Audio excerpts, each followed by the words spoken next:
Assalamualaikum warahmatullahi wabarakatuh. Perkenalkan, nama saya Fahmi Zulfikar dengan NIM F1E12008. Di sini saya akan mengerjakan tugas statistika terapan, yaitu mereview jurnal sebanyak 5 buah jurnal yang berhubungan dengan statistika. Di sini pertama saya akan mereview jurnal Pendidikan Olahraga dan Kesehatan volume 1 nomor 2 tahun 2013 yang berjudul Perbandingan tingkat kebugaran jasmani siswa berdasarkan pola transportasi ke sekolah yang berbeda.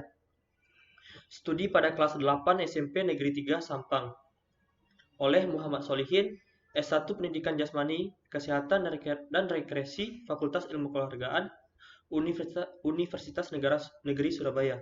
Dan juga Dr. Endang Sriwahyuni, Magister Kesehatan, S1 Pendidikan Jasmani, Kesehatan dan Rekreasi, Fakultas Ilmu Keolahragaan, Universitas Negeri Surabaya. Di sini pendahuluannya itu Penjasorkes mempunyai peranan penting dalam pembentukan manusia seutuhnya. Pelaksanaan pendidikan jasmani di sekolah merupakan salah satu bentuk pembinaan kebugaran jasmani bagi anak dan remaja. Kebugaran jasmani yang dibutuhkan oleh seorang anak berbeda dengan yang dibutuhkan oleh dewasa. Untuk mengetahui dan menilai tingkat kebugaran jasmani seseorang dapat dilaksanakan dengan melaksanakan tes kebugaran jasmani. Oleh karena itu, tes kebugaran jasmani Indonesia sangat penting dalam pembelajaran Penjasorkes.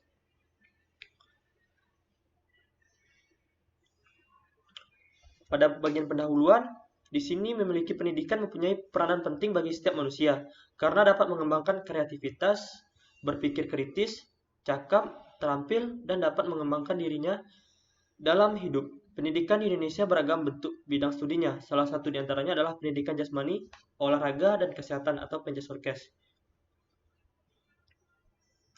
Tujuan mata pelajaran Penjasorkes untuk meningkatkan kebugaran jasmani peserta didik diamanahkan di semua jenjang pendidikan. Kebugaran jasmani mengandung pengertian bagaimana kemampuan jasmani seseorang dalam melakukan tugas kejasmanian sehari-hari secara optimal, bahkan masih dapat melakukan kegiatan jasmani tambahan lainnya, tanpa menimbulkan kelelahan yang berarti.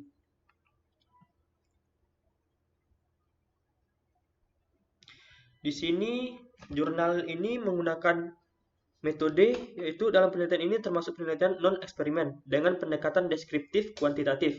Penelitian deskriptif adalah penelitian yang dilakukan untuk menggambarkan gejala fenomena atau peristiwa tertentu. Pengumpulan data dilakukan untuk mendapatkan informasi terkait dengan fenomena, kondisi, atau variabel tertentu dan tidak dimaksudkan untuk melakukan pengujian hipotesis.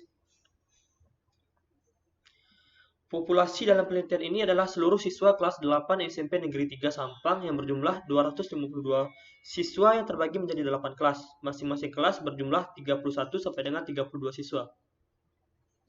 Jika hanya ingin meneliti sebagian dari populasi, maka penelitian tersebut disebut sebagai penelitian sampel. Teknik sampel imbangan atau proporsional digunakan karena siswa kelas 8 SMP Negeri 3 Sampang berjumlah 252 orang. Dari 252 siswa tersebut, peneliti akan mengambil 30 siswa yang bersepeda, 30 siswa yang berjalan kaki, dan 30 siswa yang naik angkutan umum. Sehingga total sampel berjumlah 90 siswa. Teknik random peneliti gunakan dengan cara undian, yaitu kertas kecil bertuliskan nomor induk siswa, kemudian digulung dan dimasukkan ke dalam gelas. Sehingga peneliti mendapatkan sampel 30 siswa yang bersepeda, 30 siswa berjalan kaki, dan 30 siswa yang menaik angkutan umum. Hasil dan juga pembahasan dari jurnal ini yaitu berdasarkan analisis dengan perhitungan statistik yang dilakukan dengan menggunakan program SPSS atau Statistical Product and Service Solution for Windows Evaluation 16.0, maka didapatkan deskripsi data dari hasil penelitian yang dapat dijabarkan sebagai berikut. Tabel 4.1 yaitu memuat tingkat kebugaran jasmani siswa yang berangkat dan pulang sekolah jalan kaki, bersepeda, dan juga angkutan umum.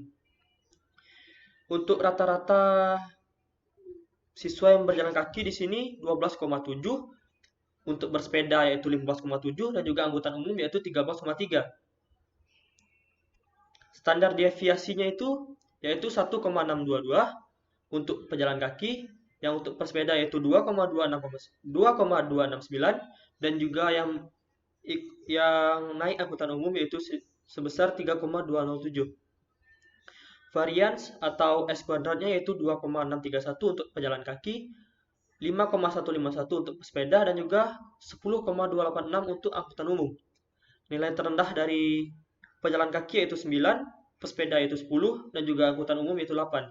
Dan nilai tertinggi dari pejalan kaki yaitu 16, pesepeda yaitu 21, dan juga angkutan umum yaitu 19.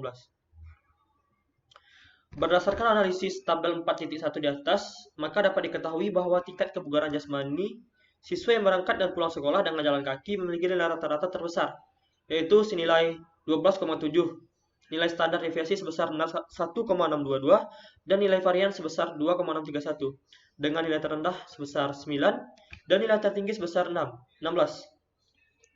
Untuk tingkat kebugaran jasmani, siswa yang berangkat dan pulang sekolah dengan bersepeda memiliki nilai rata-rata sebesar 15,77, nilai standar deviasi sebesar 2,269, dan nilai varian sebesar 5,151.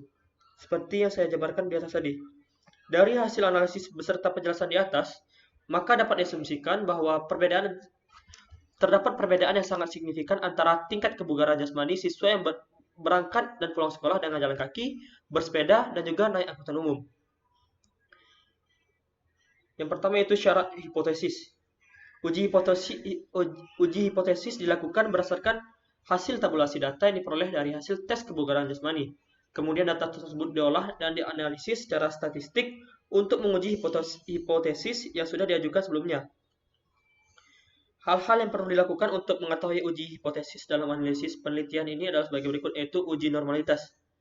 Uji normalitas dilakukan untuk menguji apakah data yang dianalisis terdistribusi dengan normal atau tidak. Yang kedua yaitu analisis data. Pada bagian ini dikemukakan pengujian hipotesis berdasarkan hasil tabulasi data yang diperoleh dari hasil tes kebugaran jasmani. Pada uji normalitas tadi menggunakan uji hitung kolomograf Smirnov dengan 0,5 atau alfa 5%, maka H1 diterima dan H0 ditolak. Sedangkan jika nilai signifikasi dari nilai hitung kolomograf Smirnov berada di bawah nilai alfa atau 5%, maka H0 diterima dan H1 ditolak. Berikut data dari hipotesis dari pengujian normalitas. H0-nya itu data berdistribusi normal, dan juga H1-nya itu data tidak terdistribusi normal. Pada tabel di atas ini dapat dijelaskan bahwa nilai signifikansi dari tingkat kebugaran jasmani siswa yang berangkat dan pulang sekolah dengan jalan kaki, bersepeda, dan naik angkutan umum diperoleh nilai signifikansi lebih kecil dari nilai alfa atau 5%, atau 0,05. Dengan kata lain, T hitung lebih kecil daripada T tabel, atau sama dengan 1,027 lebih kecil dari 1,242. Sehingga diputuskan H0 diterima, yang berarti bahwa data memenuhi asumsi normal, sehingga data penelitian tersebut layak digunakan untuk penelitian selanjutnya. Syarat uji hipotesis kedua yaitu analisis data. Untuk menjawab hipotesis yang telah diajukan, maka uji analisis yang dipergunakan dalam penelitian ini adalah uji ANOVA satu arah atau one way ANOVA. Sedangkan nilai yang digunakan dalam penghitungan uji ANOVA atau one way ANOVA merupakan nilai hasil tes kebugaran jasmani Indonesia siswa yang berangkat dan pulang sekolah dengan berjalan kaki, bersepeda, dan naik angkutan umum. Berdasarkan hasil perhitungan pada tabel 4.3 di atas ini, dapat diketahui sebagai berikut. Yang pertama yaitu merumuskan hipotesis statistik. H0 atau HO berarti tidak terdapat perbedaan yang signifikan tingkat kebugaran jasmani siswa berangkat dan pulang sekolah dengan cara berjalan kaki, bersepeda, dan juga naik angkutan umum. Dan untuk HA-nya di sini yaitu terdapat perbedaan yang signifikan antara tingkat kebugaran jasmani siswa yang berangkat dan pulang sekolah dengan cara berjalan kaki, bersepeda, dan juga naik angkutan umum. Cara berikutnya yaitu menentukan nilai kritis atau T tabel. T tabel di sini didapatkan dengan nilai 1,664. Dan juga di sini dicari T hitungnya senilai T hitung sebesar 6,008.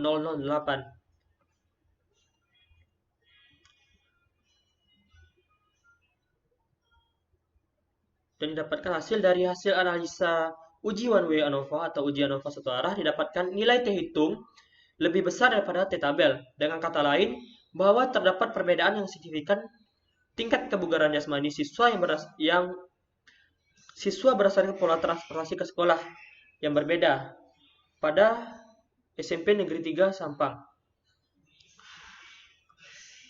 Saran dari jurnal ini, hasil analisa secara keseluruhan dapat dijadikan sebagai acuan bagi para guru pendidikan jasmani bahwa tingkat kebugaran jasmani siswa yang tinggi tentu akan berpengaruh terhadap hasil belajar siswa.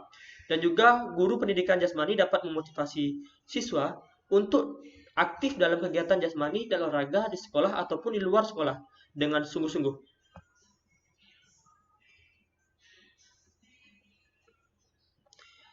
Jurnal yang kedua di sini ada jurnal dari UISU atau Universitas Potensi Utama, Medan, Sumatera Utara, yang berjudul Penerapan Statistik dalam Sistem Informasi. Abstrak dari jurnal di sini yaitu statistika merupakan ilmu yang berkaitan dengan data, mulai dari tahap pengumpulan sampai menarik kesimpulan atas suatu data dipelajari dalam statistika. Pendahuluan pada jurnal ini, belakangan ini teknologi sistem informasi memegang peranan penting dalam keberlangsungan kehidupan suatu negara. Bagaimana tidak, hampir seluruh sektor dan bidang seperti pemerintahan, ekonomi, dan pendidikan memerlukan sistem informasi untuk memudahkan dan melancarkan kinerja sektor-sektor tersebut. Sistem informasi adalah sekumpulan prosedur organisasi yang dilaksanakan untuk mencapai suatu tujuannya, yaitu untuk memberikan informasi bagi pengambil keputusan dan untuk mengendalikan organisasi.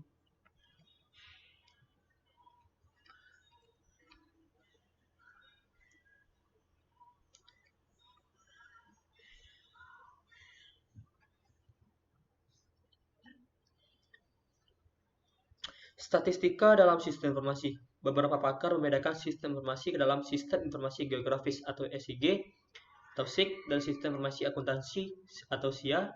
SIG adalah sistem yang dapat mendukung pengambilan keputusan spasial dan mampu mengintegrasikan deskripsi-deskripsi lokasi dengan karakteristik-karakteristik fenomena yang ditemukan di lokasi tersebut. Sedangkan sistem informasi akuntansi atau SIA adalah sebuah sistem yang mengumpulkan, mencatat, dan juga menyimpan serta memproses data sehingga menghasilkan informasi yang berguna dalam membuat keputusan. Berikutnya yaitu penerapan statistika dalam sistem informasi. Diambil contoh di sini yaitu sistem informasi geografis.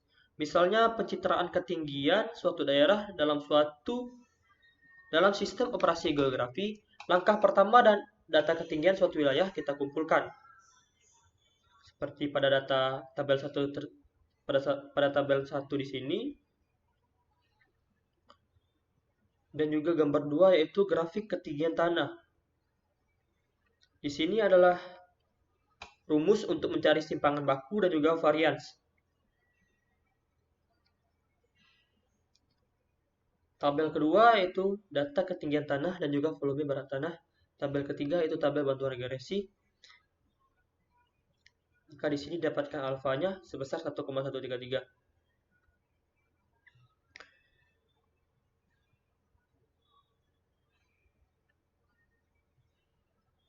Dan berikutnya itu sistem informasi akuntansi. Misalnya PT Pegadaian menginginkan sistem informasi yang mencakup pengestimasian angsuran per bulan dari suatu layanan pembiayaan secara syariah yang memberikan kemudahan untuk mendapatkan porsi haji. Berikut data tarif dan jangka waktu arum haji. Pada tabel 5 dan juga tabel 6 bisa dilihat di sini. Di sini didapatkan B, alfa, dan juga Y dan juga X-nya. Kesimpulan dari jurnal berikut yaitu alat bantu dalam proses pemecahan suatu masalah adalah statistika. Statistika adalah ilmu mempelajari mengenai mengumpulkan, mempresentasikan, dan juga menganalisis data. berbagai perhitungan sederhana berupa pencarian mean, simpangan baku atau sebaran, dan varians, serta perhitungan kompleks seperti regresi dapat dikembangkan sehingga dapat digunakan untuk pemecahan masalah yang lebih kompleks. Salah satu penggunaan ilmu statistika dalam penyediaan sistem informasi adalah proses analisis data untuk sistem informasi geografis, sistem informasi manajemen, dan sistem informasi akuntansi. Ilmu statistika memungkinkan terciptanya database sistem informasi geografis karena memungkinkan pengintegrasian banyak data menjadi suatu nilai yang mempresentasikan keseluruhan data. Hal ini membuat database menjadi lebih sederhana. Penyediaan jumlah sampel beserta nilai sebarannya yang telah dikalkulasi dengan baik dapat memungkinkan terciptanya hasil data sistem informasi geografis yang baik. Ilmu statistik membantu memudahkan persoalan sistem informasi akuntansi dan sistem informasi manajemen seperti dunia ekonomi, perbankan, dan juga perusahaan atau industri. Jurnal berikutnya yaitu dari Al-Khawarizmi, Jurnal Pendidikan dan Pembelajaran Matematika. Dengan judul Bagaimana Kreativitas dan Keaktifan Mahasiswa Mempengaruhi Pemahaman Materi Abstrak Matematika Melalui E-Learning.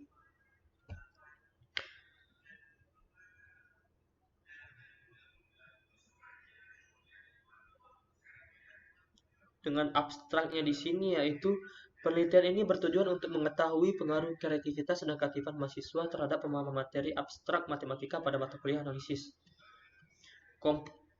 kompleks yang dilakukan secara online selama pandemi COVID-19.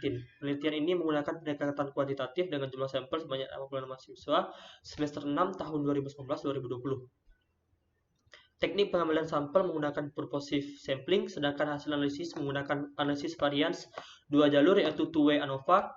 Hasil penelitian memberikan kesimpulan sebagai berikut. Yang pertama itu ada pengaruh yang positif dari kreativitas mahasiswa pada pemahaman materi abstrak mata kuliah analisis kompleks. Yang kedua yaitu keaktifan mahasiswa berpengaruh secara positif dan signifikan secara statistik pada pemahaman materi abstrak mata kuliah analisis kompleks. Dan ketiga yaitu interaksi kreativitas dan keaktifan mahasiswa diketahui berpengaruh positif pada pemahaman mahasiswa materi abstrak mata kuliah analisis kompleks. Maka untuk memahami materi abstrak yang disampaikan menggunakan e-learning membutuhkan kreativitas dan keaktifan mahasiswa.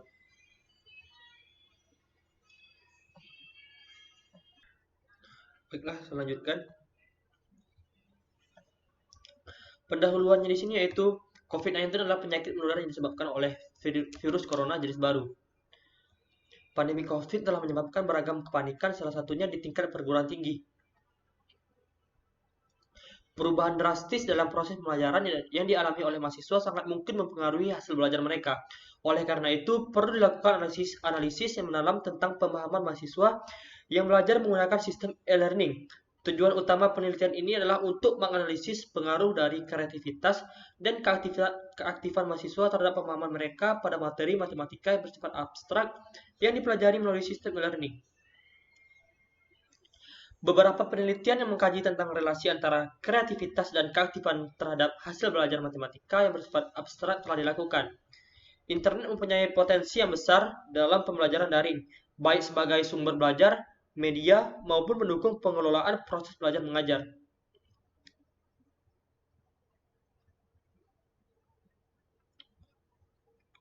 Langsung saja masuk ke dalam metodenya. Metode penelitian ini merupakan jenis penelitian kuantitatif, yaitu penelitian yang menggunakan data kuantitatif dalam analisis statistika untuk membuat keputusan hipotesis sebagai dasar untuk membuat kesimpulan akhir. Waktu dan tempat penelitian ini yaitu penelitian ini dilaksanakan di IAIN Pekalongan terhadap mahasiswa jurusan Tadris Matematika semester 6. Subjek penelitian atau populasi dan sampel. Populasi dari penelitian ini adalah mahasiswa semester 6 yang mengambil mata kuliah analisis kompleks di jurusan Tadris Matematika Fakultas Tarbiyah dan Ilmu Keguruan.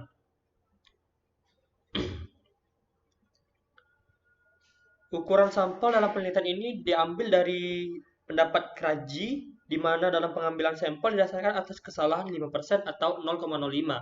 Maka penelitian mengambil sampel sebanyak 86 mahasiswa. Adapun teknik pengambilan sampel menggunakan purposive sampling, yaitu sampel dipilih berdasarkan tujuan tertentu. Baiklah, saya lanjutkan dikarenakan tadi ada kendala. Prosedur yang diterapkan pada jurnal ini yaitu pada penelitian ini terdapat dua variabel, yaitu variabel bebas Y dan juga variabel terikat X. Variabel bebas Y dalam penelitian ini adalah performance mahasiswa yang diukur menggunakan pemahaman konsep analisis kompleks yang merupakan salah satu materi abstrak dalam matematika. Kemudian penelitian ini menggunakan dua variabel terikat, yaitu kreativitas X1 dan juga keaktifan X2.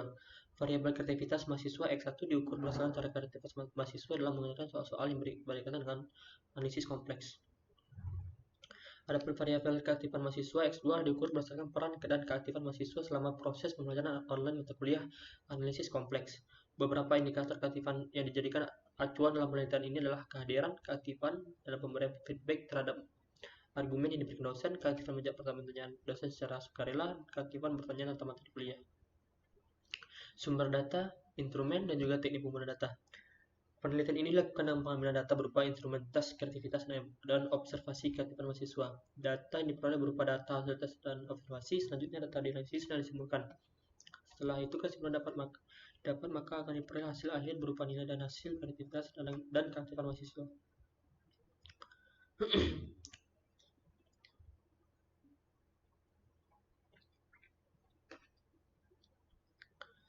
Karena hanya teknik analisis data, karena hanya memiliki satu variabel bebas dan dua variabel terikat, maka penelitian ini menggunakan metode analisis of variance dua jalur atau two-way ANOVA yang digunakan dalam pengujian hipotesis.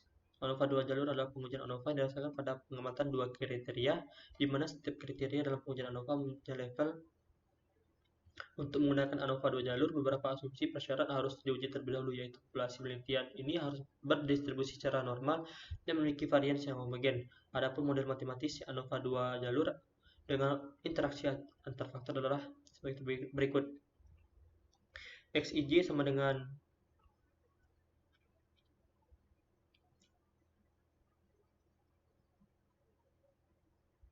rata-rata ditambah RI ditambah CJ ditambah RI CJ ditambah EIJ. Keterangannya itu XIJ itu hasil pengukuran, nilai rata-rata data, RI varian faktor pertama, CJ varian faktor kedua, EIJ kesalahan dan error, RICJ hubungan iterasi antar faktor. Kemudian dalam rangka mengambil keputusan hipotesis menggunakan ANOVA dua jalur digunakan kriteria yaitu SS total sama dengan SST ditambah SSB ditambah dengan SSE, di mana SS total merupakan data total dari sum of squares, SST adalah sum of square treatment, SSB adalah sum of squares block, dan SSE adalah mewakili sum of squares error. Hipotesis 1, H0 tidak ada pengaruh dari tingkat kreativitas mahasiswa terhadap pemahaman materi abstrak pada analisis kompleks. H1-nya yaitu ada pengaruh dari tingkat kreativitas mahasiswa terhadap pemahaman materi abstrak dan analisis kompleks. Hipotesis kedua yaitu H0-nya tidak ada pengaruh dari keaktifan mahasiswa terhadap pemahaman materi abstrak pada analisis kompleks. H1-nya yaitu ada pengaruh dari keaktifan mahasiswa terhadap pemahaman materi abstrak pada analisis kompleks. Hipotesis yang ketiga yaitu H0-nya itu tidak ada pengaruh dari kreativitas dan keaktifan mahasiswa terhadap pemahaman materi abstrak pada analisis kompleks. H1-nya itu ada pengaruh dari kreativitas dan keaktifan mahasiswa terhadap pemahaman materi abstrak pada analisis kompleks. Hasil penelitian dan pembahasan. Hasil penelitian yaitu analisis statistik deskriptif. Penelitian ini menganalisis pengaruh dari kreativitas dan keaktifan mahasiswa matematika terhadap pemahaman materi abstrak pada mata kuliah analisis kompleks.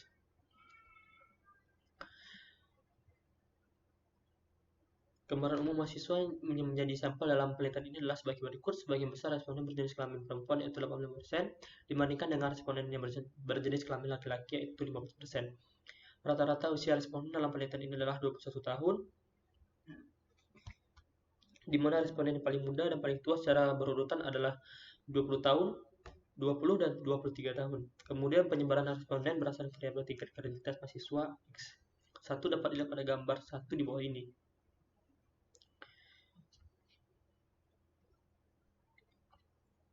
Analisis hipotesisnya yaitu uji normalitas menggunakan alfa 5% atau 0,05 dengan hasil uji normalitas menggunakan SPSS dapat dilihat pada tabel berikut. yaitu tes distribusi normal dengan signifikansi 5% yaitu sebesar 0,24. Nilai ini adalah lebih besar dari 0,05 sehingga dapat dinyatakan bahwa data yang digunakan dalam penelitian ini adalah berdistribusi secara normal.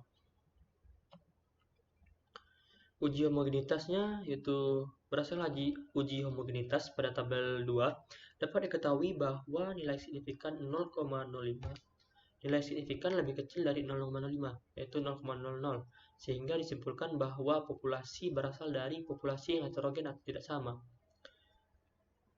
Two-way ANOVA, bagian ini memberikan hasil analisis menggunakan two-way ANOVA untuk menganalisis dampak dari kreativitas dan keaktifan mahasiswa pada pemahaman materi abstrak pada mata kuliah analisis kompleks.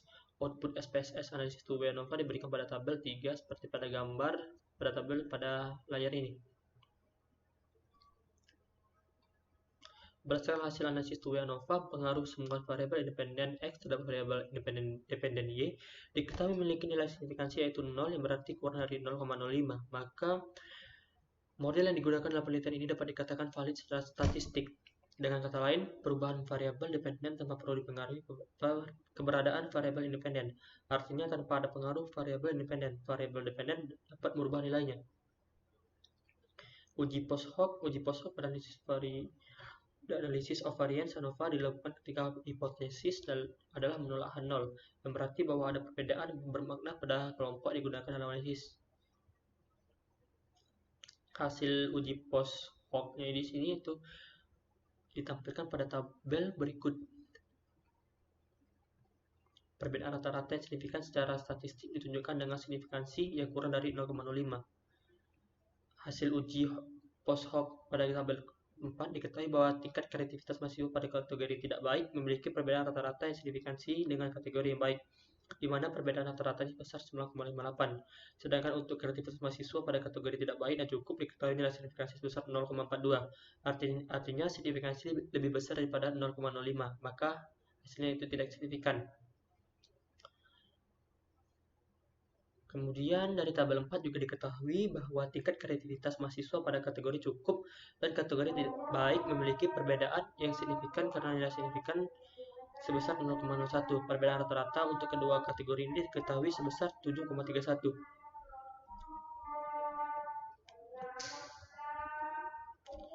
Kita langsung saja ke kesimpulan dari jurnal ini. Penelitian ini menganalisis dampak dari kreativitas dan keaktifan. Hasil dari analisis dapat menggunakan metode two-way ANOVA.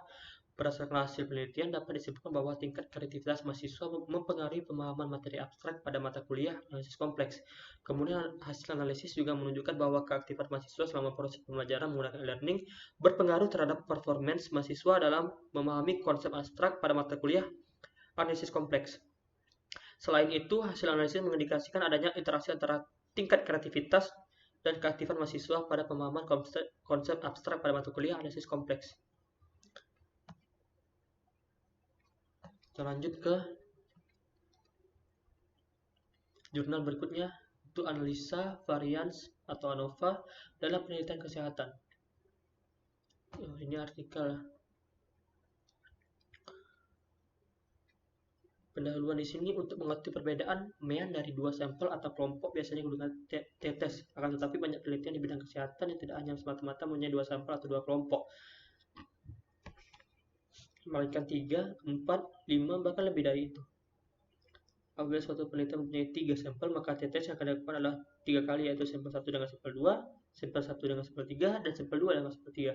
Keadaan ini mungkin belum terlalu merepotkan, namun bila suatu penelitian mempunyai 6 sampel, maka akan ada 15 pasangan sampel yang harus dites satu pasang demi satu pasang. Asumsi ANOVA di sini masuk ujian parametrik.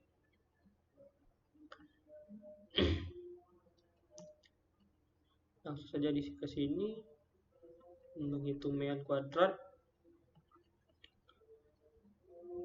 menghitung F rasio. Jika F itu lebih besar dari tabel, maka H0 ditolak. Berarti bahwa ada perbedaan mean kelompok. Jika F itu lebih kecil daripada F tabel, maka H0 diterima. Berarti tidak ada perbedaan antara mean kelompok.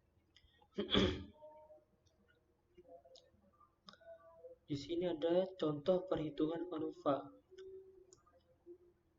16 penderita yang dirawat di rumah sakit. Langkah pertama yaitu menghitung mean, langkah kedua itu tentukan hipotesa, langkah ketiga itu tentukan nilai F tabel pada alfa sama dengan 5% atau 0,05 dengan dB 4 dikurang 1, 16 dikurang 1/3 didapatkan H0 diterima apabila F hitung lebih kecil atau sama dengan 3,49 dan H0 nya ditolak apabila F hitung lebih besar pada 3,49. Berikut adalah langkah-langkahnya. Kesimpulan di sini, karena F yang dihitung lebih besar daripada F dalam tabel, dapat disimpulkan bahwa obat-obat itu mempunyai efek berbeda dalam mengubah tekanan darah pada taraf frekuensi 0,05. Timbul pertanyaan di sini tadi ya. Di sini didapatkan dari tabel sini dan juga di sini. Setelah dicari, maka didapatkan hasil kesimpulan. Berikutnya yaitu jurnal kelima. Berjudul Jurnal dari Teknologi Informasi Dinamik volume 20 nomor 2 Juli 2015. Berjudul Implementasi Statistik dengan Database MySQL.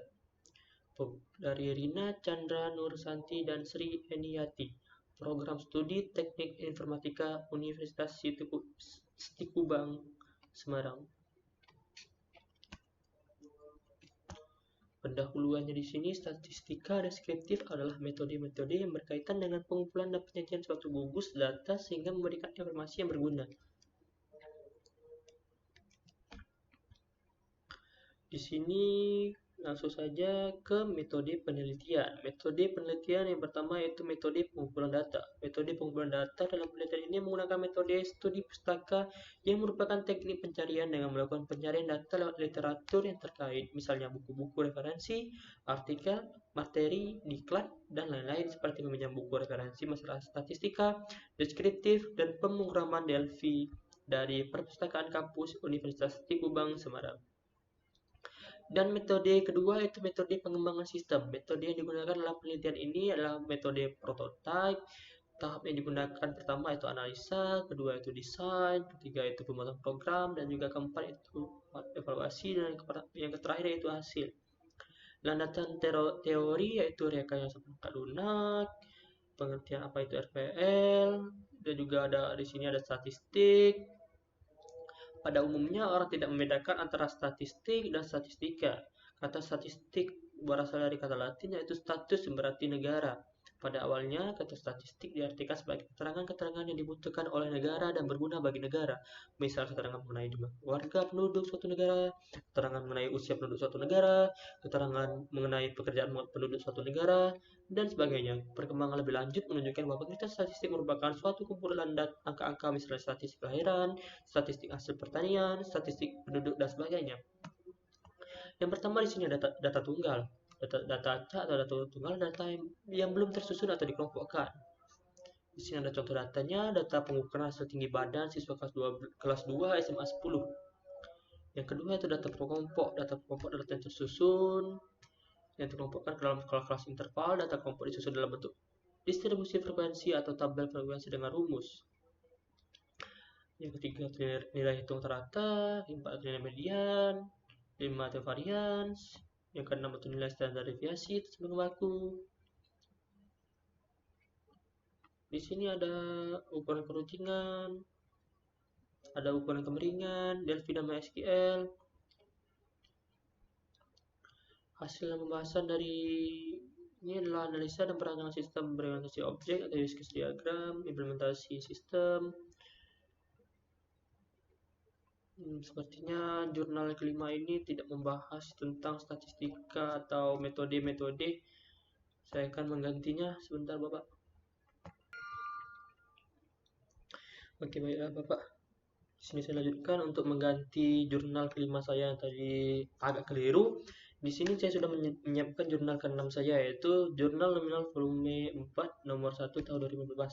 Pengaruh gaya kepemimpinan manajer dan keefektifan monitoring kontrol terhadap eskalasi komitmen dalam pengambilan keputusan investasi. Oke, di sini abstraknya yaitu pengaruh gaya kepemimpinan manajer dan keefektifan monitoring kontrol terhadap eskalasi komitmen dalam pengambilan keputusan investasi.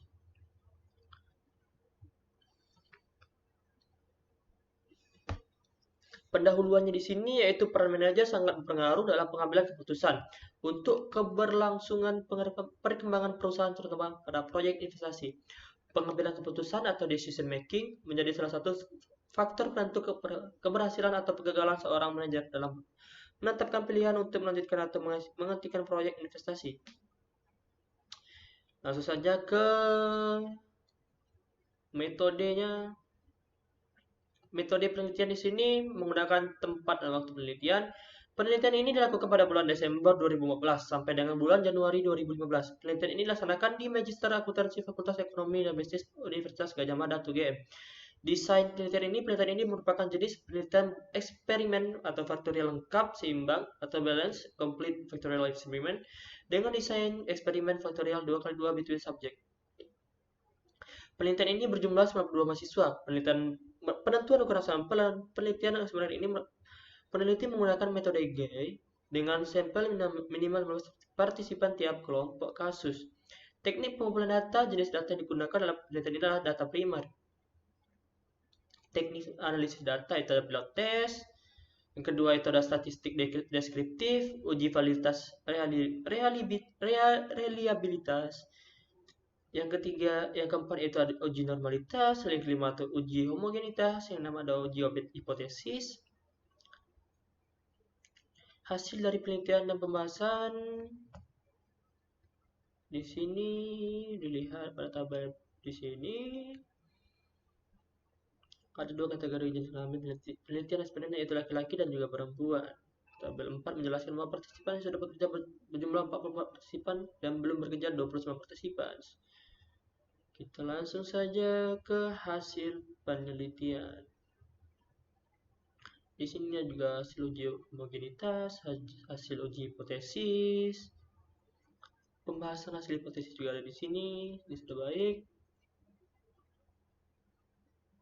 Kesimpulan di sini yaitu berdasarkan data yang diperoleh dari hasil analisis yang dilakukan peneliti, maka dapat disimpulkan gaya sebagai berikut. Yang pertama yaitu gaya kepemimpinan manajer terbukti tidak berpengaruh terhadap eskalasi komitmen dalam pengambilan keputusan investasi, yang berarti hipotesis pertama ditolak atau tidak terdukung. Hal ini dapat dilihat pada nilai signifikansi 0,668 yang mana lebih besar daripada 0,05. Alfa dari penelitian ini yaitu alfa 5% atau F hitung 0,185 lebih kecil dari F tabel yaitu 3,98. Keefektifan monitoring kontrol terbukti tidak berpengaruh terhadap eskalasi komitmen dalam pengambilan keputusan investasi, yang berarti hipotesis kedua ditolak atau tidak terdukung. Hal ini dapat dilihat pada nilai signifikansi 0,816 lebih besar dari 0,05 atau nilai F hitung 0,055 lebih kecil dari F tabel yaitu 3,98. Gaya kepemimpinan manajer dan keefektifan monitoring kontrol secara bersama-sama terbukti berpengaruh terhadap eskalasi komitmen dalam pengambilan keputusan investasi, yang berarti hipotesis ketiga diterima atau terdukung.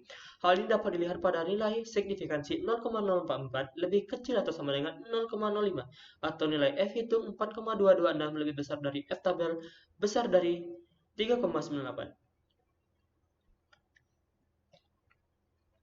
Sekian 6 jurnal yang saya sudah bahas, tapi ada satu yang keliru atau tidak masuk pada pembahasan statistika. Dia hanya menjelaskan materi-materi atau pokok-pokok pembahasan dari statistika, atau apa itu, bagaimana cara untuk menentukan data dari statistika, dan juga mengenalkan apa itu statistika seperti pada jurnal yang kelima ini.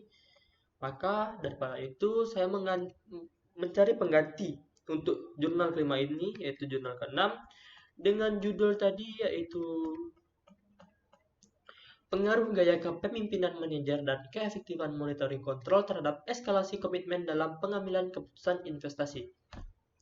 Baiklah, sepertinya hanya itu yang dapat saya sampaikan. Lebih dan kurangnya saya mohon maaf. Saya akhiri dengan wabillahi taufik wal hidayah. Wassalamualaikum warahmatullahi wabarakatuh.